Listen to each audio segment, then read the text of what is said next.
news agent for the November edition of the Countdown magazine, featuring a cover story on tonight's special humdrum guest, David Bowie, plus David Bowie's national support group, Models in Motion.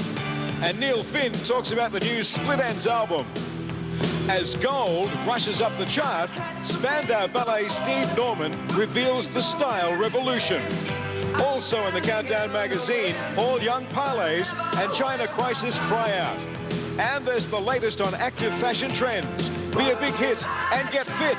Plus, Duran Duran's John Taylor speaks out. All in the November Countdown magazine, out now.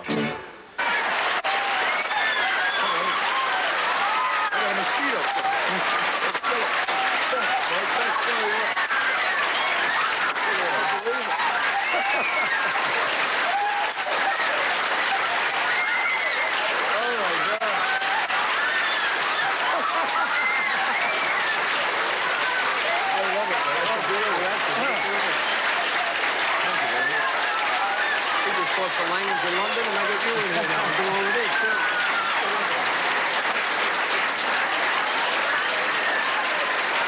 That kid raising his fist in the air in the middle there, see him raising his hand? He's deaf. And he's a big fan of it. It's really amazing.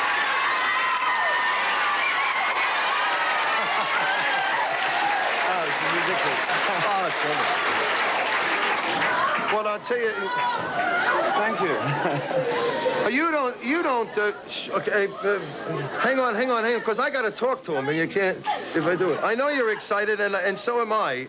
I don't know what the hell to say here. Wait a minute. Yeah, I know for a fact that you just don't do these kind of shows. I was eating around the corner, about 3 blocks from here. It's kind of a birthday dinner for somebody, and it turned into your birthday dinner because the TV was on.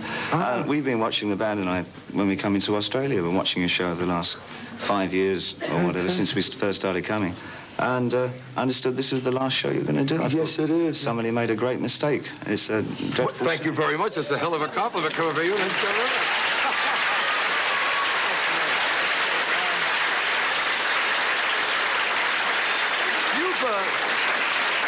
You know, I always know David Bowie from album covers where you're sort of laid out on something with red hair and all. This is very conservative David Bowie these days. It's, yeah, I sort of, well, I stopped wearing that kind of costuming around a long time ago. Yeah. But it's I stopped wearing it about 73, 74, actually, 10 years ago. But it sort of takes a long time for the media to pick up on that because a picture of red hair is a lot more picture-worthy than a guy dressed in a suit, so it took a long time to... Why are you speaking out so much more? I read in the paper a whole interview you did in Perth, and they were all quite shocked that you just came out and answered questions, you know? I spent such a long time being characters on stage in my rock shows that it's the first, over the last few years, I've approached touring and making records in a different way. I've wanted to see what I was like and what kind of things I wanted to express, and rather than the characters I created. I gotta give you, honestly, I mean, I know you get accolades all over the world from people, but I mean, you are the most adventurous man I have ever seen. You do the most outrageous things that other people would just say, oh, forget it just won't work, you know? Have you shows and everything. Yeah, well, no. Yeah, that's true. It's the first one I've ever done. This one? Yeah, I think so. I am so fun, I can't believe it. That's terrific.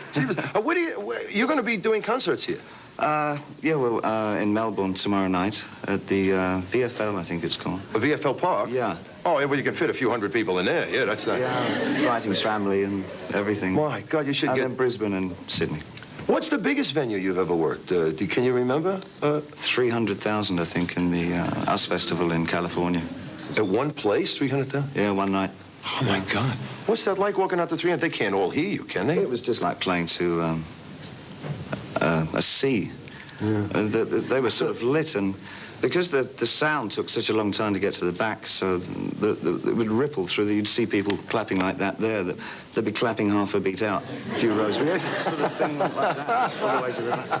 It was great. It was terrific. I was also surprised to find out you're a big fan of Frank Sinatra. I'm not sure about that. That's sort of been... I'm going to say... He's good, isn't he? But he's... Not really, you know. And the other interesting thing, of course, is that first one for years that I can remember where something has been actually banned. Now, you did this film clip for it. We just had Duran Duran on the show last week, and we were talking to them about their clips. They said their clips are sort of semi-porn. You have been declared total porn or something. They've just taken a clip. What was it, China girl? You've been laying around on the beach with some... There wasn't a bomb or a knife in it. There was nothing pornographic about it. No bums? No nothing? No knife. Not even a nipple or anything? No guns. Yeah. Oh, yeah, but nothing pornographic. Oh, right.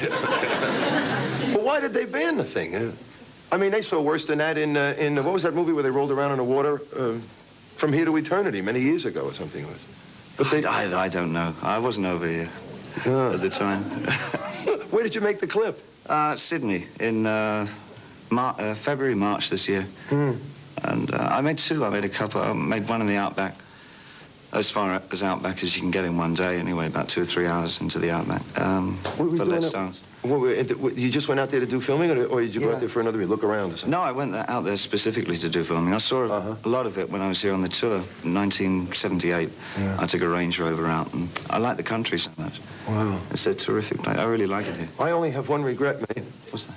That I wasn't able to tell people you were going to be here. I had no idea you were going to be here. I just, you know, we made up our minds about half an hour ago to come down. Well, I'll tell you what, I'm a fan of yours forever. Not that I wasn't before, but I mean, I am now. I don't know what that's going to mean, but God, oh, that's terrific. You're just coming in here like this. It's the biggest delight to be on this show. Thank you, David, very, very much. And good luck with the concert. I'll see you. Thanks. A pleasure.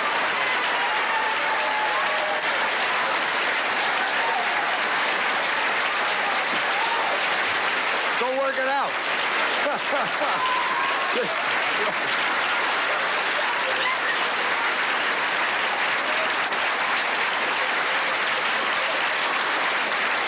David Bowie. You know, give me it now. I'll put it in while I'm waiting. What are you crawling around on the floor for and worrying about things? You're crawling all around. Look what he's doing here. Look. You look like Quasimodo with an earpiece. Hang on.